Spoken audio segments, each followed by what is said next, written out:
आज हम इस टॉपिक को स्टूडेंट फ्रेंडली तरीके से समझेंगे।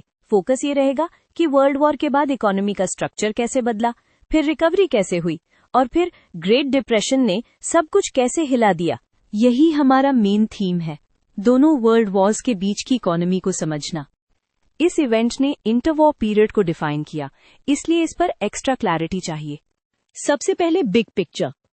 इंटरवॉर इकोनॉमी का मतलब है फर्स्ट वर्ल्ड वॉर के बाद से लेके सेकेंड वर्ल्ड वॉर से जस्ट पहले तक का time.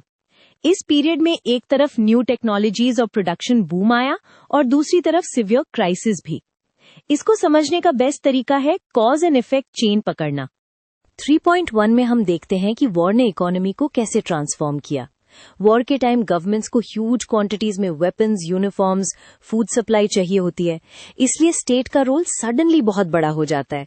Prices control, rationing and industries को वॉर प्रोडक्शन में शिफ्ट करना, ये सब इसलिए होता है ताकि लिमिटेड रिसोर्सेज को प्लान्ड वे में यूज किया जा सके। और एक और इम्पॉर्टेंट पॉइंट, बोरोइंग और प्रिंटिंग मनी बढ़ता है, जिससे डेट और इन्फ्लेशन का प्रेशर डेवलप होता है। ये प्रेशर बाद में रिकवरी को टफ बनाता है। अब 3.2 पोस्ट वॉर रिकवरी। वॉर खत्म होती है पर इकोनॉमी इंस्टेंटली नॉर्मल नहीं होती। सोल्जर्स वापस आते हैं, जॉब्स चाहिए, फैक्ट्रीज को वॉर गुड्स से कंज्यूमर गुड्स में कन्वर्ट करना पड़ता है। यहीं पर कंट्रीज को दो चैलेंजेस मिलते हैं, एक वॉर डेट और रेपरेशंस जैसी ऑब्लिगेशंस, दूसरा इंटरनेशनल ट्रेड का अनस्टेबल होना। रिकवरी का मतलब सिर्फ ग्रोथ नहीं, बैलेंस वापस लाना भी होता है। प्राइसेस स्टेबल, एम्प्लॉयमेंट बेटर और ट्रेड रूट स्मूथ। लेकिन जितनी ज्यादा डेट और पॉलिटिकल इंस्टेबिलिटी, उतनी रिकवरी स्लो। 3.3 में स्टोरी ऑप्टिमिस्टिक लगती है, मास प्रोडक्शन और मास कंजम्पशन का राइज। यहाँ की आइडिया ये है, असेंबली लाइन और स्टैंडर्डाइजेशन से गुड्स चीपर और फास्टर बनने लगते हैं। जब प्राइसेस डाउन होते हैं, मोर पीपल बाय कर पाते हैं, डिमांड बढ़ती है, फर्म्स और ज्यादा प्रोड्यूस करते हैं। इस साइकिल को सपोर्ट करता है एडवर्टाइजिंग, इंस्टॉलमेंट बाइंग और एक्सपैंडिंग कंज्यूमर कल्चर। लेकिन एक हिडन रिस्क भी होता है, अगर प्रोडक्शन डिमांड से ज्यादा हो जाए या इनकम्स अनइवन हो तो अनसोल्ड स्टॉक और लेऑफ्स का चेन स्टार्ट हो सकता है। अब 3.4 द ग्रेट डिप्रेशन। ये इंटरवॉर इकोनॉमी का टर्निंग पॉइंट है। इसको समझने के लिए एक सिंपल क्वेश्चन, जब लोग खर्च करना और इन्वेस्ट करना रिड्यूस कर देते हैं तो इकोनॉमी में डिमांड गिरती है और फर्म्स प्रोडक्शन कट करते हैं। डिप्रेशन में यही स्पाइरल डीप हो गया। स्टॉक मार्केट क्रैश कॉन्फिडेंस को हिट करता है, बैंक्स फेल होते हैं, क्रेडिट टाइट होता है और इंटरनेशनल ट्रेड टैरिफ्स की वजह से और कॉन्ट्रैक्ट होता है। Result, massive unemployment, falling prices और सोशल डिस्ट्रेस।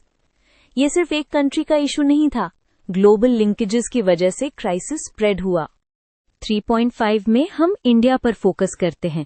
इंडिया उस टाइम कॉलोनियल इकोनॉमी थी, तो ग्लोबल डाउनटर्न का इम्पैक्ट डायरेक्ट ट्रेड चैनल से आया।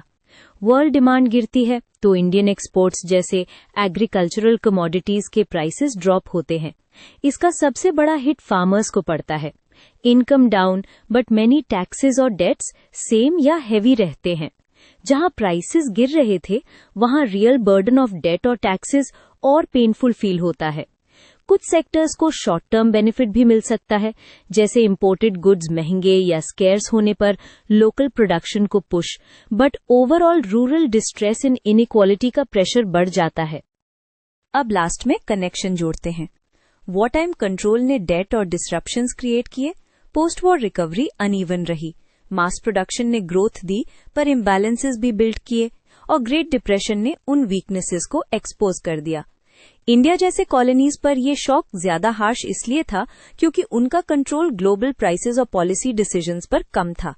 अगर आप एग्जाम आंसर लिख रहे हो तो हर हेडिंग में कॉज, इफेक्ट और example type impacts briefly link करके लिखना, बस आंसर ऑटोमेटिकली स्ट्रांग हो जाएगा।